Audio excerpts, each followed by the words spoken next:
제 나이 15살.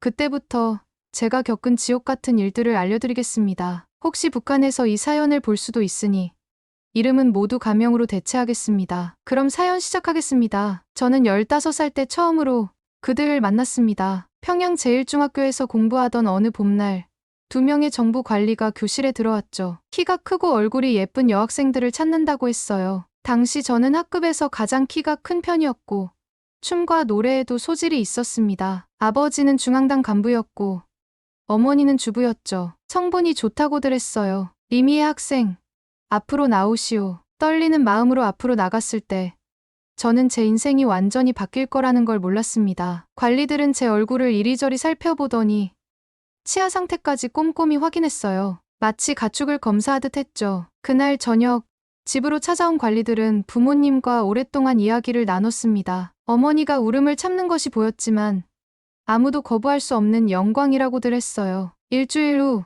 저는 다른 9명의 여학생들과 함께 평양의 한 기숙사로 옮겨졌습니다. 그곳에서 처음 본 것은 이상할 정도로 똑같이 생긴 여학생들이었어요. 나중에 알게 된 사실이지만 그들은 모두 수령님의 취향에 맞춰 성형수술을 받은 언니들이었죠. 첫날부터 엄격한 규율이 시작됐어요. 키 167cm 미만, 몸무게 50kg 이상은 탈락이었죠. 매일 아침 체중계에 올라가야 했고 조금이라도 살이 찌면 식사량을 제한받았어요. 가장 충격적이었던 건 위생 검사였습니다. 매주 의사가 와서 우리의 신체를 샅샅이 조사했죠. 처녀성 검사라고 했어요. 한 번은 동기 중 한 명이 검사에서 탈락했는데 그 후로 그 아이는 다시 볼 수 없었습니다. 밤에는 이상한 소리가 들렸어요. 어떤 언니들은 울면서 돌아왔고 어떤 언니들은 아예 돌아오지 않았죠. 처음에는 이해할 수 없었지만 시간이 지나면서 그들이 어디로 끌려갔는지 알게 됐어요. 우리는 매일 쪽잠을 자면서 춤과 노래를 연습했습니다. 실수하면 폭행이 있었고 반항하면 정신교육이라는 끔찍한 벌이 기다리고 있었죠. 한 번은 동기 중 한 명이 안무를 틀렸다고 이틀 동안 지하실에 갇혀 있었어요. 한 달이 지났을 때 우리 10명 중 3명이 사라졌습니다. 나중에 들은 소문으로는 그들이 외국 손님들을 위한 다른 시설로 보내졌다고 해요. 15살의 저는 그때 처음으로 제가 있는 이곳이 무엇을 위한 곳인지 희미하게나마 깨달았습니다. 매일 밤 저는 어머니가 몰래 쥐어주신 사진을 보며 울었어요. 하지만 울음소리가 새어나가면 안 된다는 걸 알았기에 이불 속에서 베개를 깊숙이 껴안은 채 흐느꼈죠. 이제 저는 더 이상 그저 평범한 학생이 아니었습니다. 저는 기쁨조 견습생이 되어 있었어요. 기상나팔 소리가 울리면 우리는 즉시 일어나야 했어요. 새벽 4시, 아직 바깥이 캄캄할 때부터 하루가 시작됐습니다. 밤 11시 취침까지. 그 사이에는 단 1분도 쉴 수 없었죠. 아침 구보로 시작해서 춤, 노래, 피아노, 그리고 끝없는 예절 교육이 이어졌어요. 하지만 이건 겉으로 보이는 훈련일 뿐이었습니다. 진짜 교육은 따로 있었죠. 매주 화요일과 금요일, 우리는 특별 교육을 받았어요. 나이 지긋한 여성 강사가 와서 접대술을 가르쳤죠. 술잔 드리는 법부터 시작해서 말로 표현하기도 힘든 것들까지. 16살의 우리는 그저 겁에 질린 채 그 시간을 버텨야만 했습니다. 더 우아하게, 더 아름답게. 너희는 수령님의 꽃이다. 훈련소장의 고함 소리가 아직도 귓가에 맴돕니다. 실수하면 무자비한 체벌이 기다리고 있었어요. 한 번은 제가 피아노 연주 중 실수를 했는데 손가락이 부러질 것처럼 손등을 맞았죠. 특히 충격적이었던 건 약물 교육 시간이었어요. 우리는 각종 약물에 대한 지식을 배워야 했습니다. 어떤 약이 사람을 기분 좋게 만드는지, 어떤 약이 기억을 지우는지. 나중에 알고 보니 이런 약들은 손님들을 위한 것이었죠. 동기 중 한 명이었던 수진이는 춤 동작을 틀렸다는 이유로 이틀 동안 지하 창고에 갇혔어요. 나왔을 때 그 아이의 눈빛은 완전히 달라져 있었죠. 나중에 알게 된 사실이지만 그곳에서 규율 교육이라는 이름으로 끔찍한 일들이 벌어졌다고 해요. 위생 교육도 매주 있었습니다. 우리는 매일 3번씩 전신을 소독해야 했고 정기적으로 각종 주사를 맞았어요. 피임 주사라고 했죠. 16살의 우리에게 무슨 피임이 필요했는지 그때는 이해할 수 없었습니다. 가장 무서웠던 건 평가 시간이었어요. 매달 고위 간부들 앞에서 춤과 노래를 선보여야 했죠. 몇몇 간부들은 우리를 검사한다며 따로 불러내기도 했어요. 돌아온 아이들은 며칠 동안 말을 하지 않았죠. 어느 날 같은 방을 쓰던 연희가 사라졌어요. 소문으로는 어떤 간부의 수행원으로 발탁됐다고 했죠. 한 달 뒤에 그 아이의 소식을 들었어요. 사고로 사망이라고 했습니다. 겨우 17이었는데 훈련 과정에서 절반이 탈락했어요. 어떤 아이들은 정신이 붕괴되어 나갔고 어떤 아이들은 그냥 사라졌죠. 살아남은 우리는 점점 더 강해져야만 했습니다. 감정을 숨기는 법, 고통을 참는 법, 그리고 침묵하는 법을 배웠어요. 밤마다 울면서 연습했던 노래가 아직도 생생합니다. 가장 영광스러운 자리에서 수령님의 기쁨이 되리라. 그 노래를 부를 때마다 저희의 눈물은 메말라 갔어요. 우리는 더 이상 눈물을 흘릴 수 없는 꽃이 되어가고 있었으니까요. 17살이 되던 해 겨울.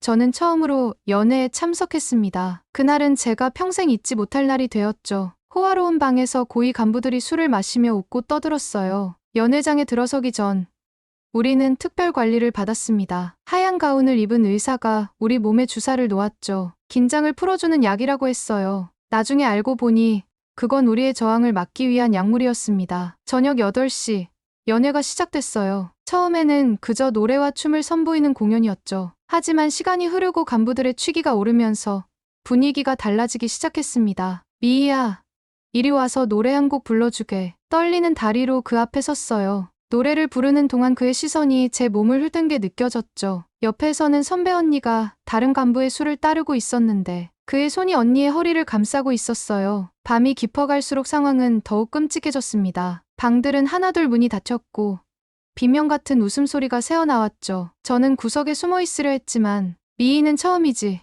내가 특별히 귀여워해주지. 그날 밤 저는 처음으로 제가 무엇을 위해 훈련받았는지 깨달았어요. 그리고 처음으로 도망칠 생각을 했죠. 하지만 도망칠 수 없다는 것도 곧 알게 되었습니다. 연애가 끝나고 돌아온 우리 중에는 걷지 못하는 언니도 있었어요. 피를 흘리는 동기도 있었죠. 하지만 우리는 아무 말도 할 수 없었습니다. 다음 날이면 마치 아무 일도 없었다는 듯이 다시 훈련을 시작해야 했으니까요. 그 후로 연애는 계속되었어요. 때로는 외국 손님들을 위한 자리도 있었죠. 그들은 더욱 잔인했어요. 한 번은 제 친한 동기가 러시아 손님의 방에 끌려갔다가 일주일 동안 병원에 입원해 있어야 했죠. 가장 두려운 건 특별 지시였어요. 갑자기 방으로 불려가면 그곳에는 항상 카메라가 있었죠. 그들은 우리의 수치스러운 모습을 촬영했고 그것으로 우리를 영원히 올감했어요. 어느 날은 동기 3명이 동시에 사라졌어요. 나중에 들은 이야기로는 그들이 외국에 선물로 보내졌다고 해요. 다시는 그들의 소식을 들을 수 없었죠. 매일 밤 저는 창문 밖을 바라보며 도망갈 방법을 생각했어요. 하지만 우리 부모님은 이미 인질이나 다름없었죠. 도망치면 그들이 정치범 수용소로 끌려간다는 걸 알고 있었으니까요. 그래도 저는 포기하지 않았어요. 언젠가는 반드시 이곳을 벗어나리라 다짐했죠. 그게 제가 그 지옥 같은 날들을 버틸 수 있었던 유일한 이유였습니다. 19살.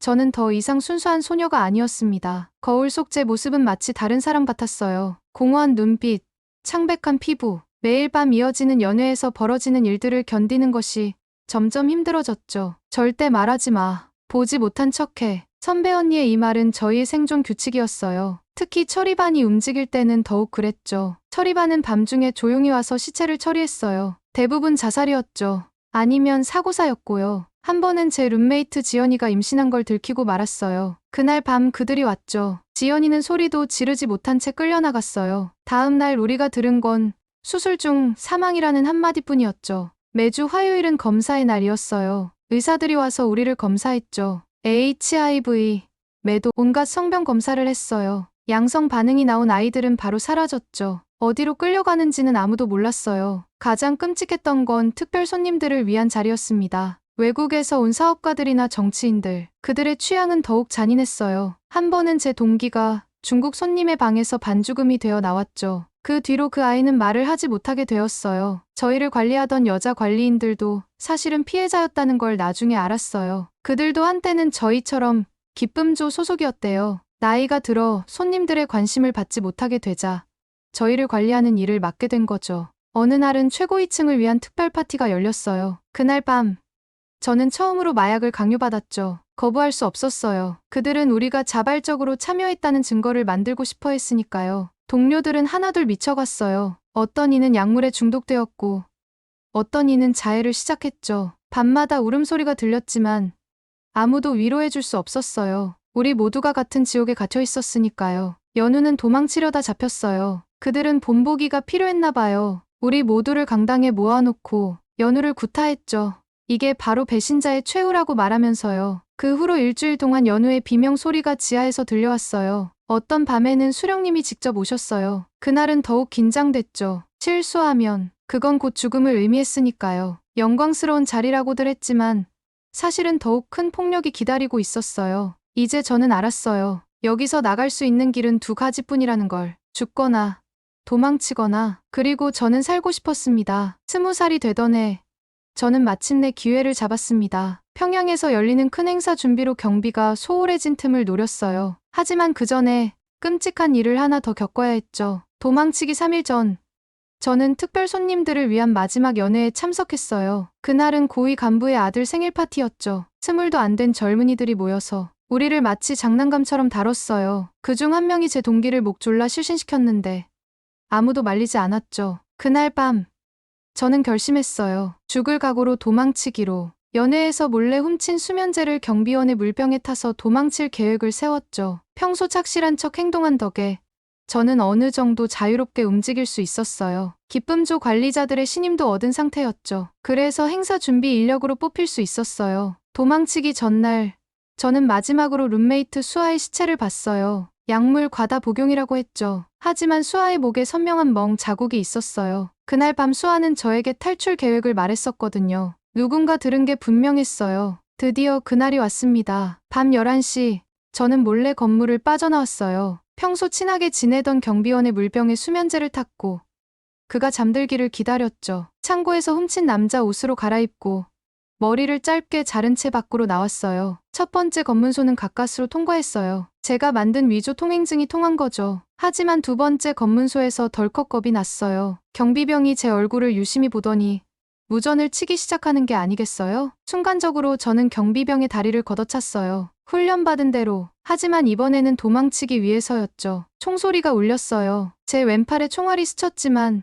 멈출 수는 없었죠. 돌아오면 너랑 내 가족 모두 수용소행이다. 경비병의 외침이 들렸지만 저는 앞만 보고 달렸어요. 숨이 턱까지 차올랐지만 멈출 수 없었죠. 강가에 도착했을 때는 이미 여러 발의 총알이 제 주위로 날아다니고 있었어요. 두만강물은 얼음장처럼 차가웠어요. 하지만 그 고통은 제가 겪었던 것에 비하면 아무것도 아니었죠. 물살은 거셌지만 저는 필사적으로 헤엄쳤어요. 뒤에서는 계속 총소리가 들렸죠. 강을 건너는 동안 물에 잠겨 죽은 시체들이 보였어요. 저처럼 도망치다 죽은 사람들이었겠죠. 하지만 저는 포기할 수 없었어요. 살아서 이 이야기를 전해야 했으니까요. 마침내 중국 땅을 밟았을 때 저는 처음으로 자유를 느꼈어요. 하지만 그것도 잠시. 이제부터가 진짜 시작이라는 걸 그때는 몰랐죠. 중국에서 저를 기다리고 있는 또 다른 지옥을 말이에요. 중국에 도착했을 때 저는 제가 또 다른 함정에 빠졌다는 걸 깨달았어요. 브로커들이 저를 인신매매로 팔아넘기려 했죠.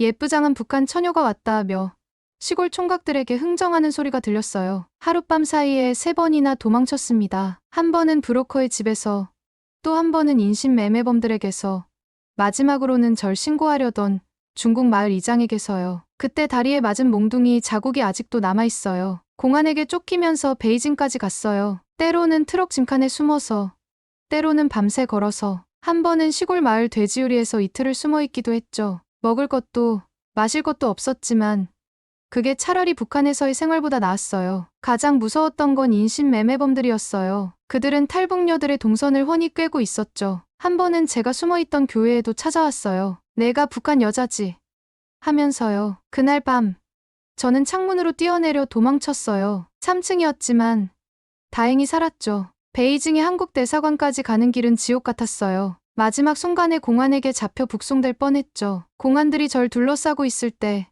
저는 독약을 입에 물었어요. 차라리 죽더라도 북한으로는 돌아가지 않겠다고 결심했거든요. 그때 한 한국 유학생이 절 도와줬어요. 자기 여자친구인 척하면서요. 덕분에 저는 대사관으로 들어갈 수 있었죠. 그 학생의 이름도 모른 채 지금도 그분께 감사드립니다. 대한민국에 도착한 지 이제 1년이 되어가요. 처음에는 모든 게 낯설고 두려웠죠. 악몽에 시달렸고 사람들의 시선이 무서웠어요. 햄버거를 처음 먹어봤을 때의 그 이상한 맛도 잊을 수 없네요. 하나원에서 6개월을 보냈어요. 그곳에서 다른 탈북자들의 이야기도 들었죠. 어떤 분들은 저보다 더 끔찍한 일을 겪었더라고요. 제 옆방 언니는 중국에서 3번이나 팔려갔다가 도망쳤대요. 그분의 등에는 담뱃불 자국이 가득했어요. 지금은 대학교에 다니면서 아르바이트를 하고 있어요. 처음으로 제가 선택한 삶을 살고 있다는 게 믿기지 않을 때가 많죠. 하지만 가끔 북한에 있는 부모님 생각이 나요. 제가 도망친 후 어떤 일을 당하셨을지. 그리고 아직도 북에 남아있는 동료들이 생각나요. 지연이,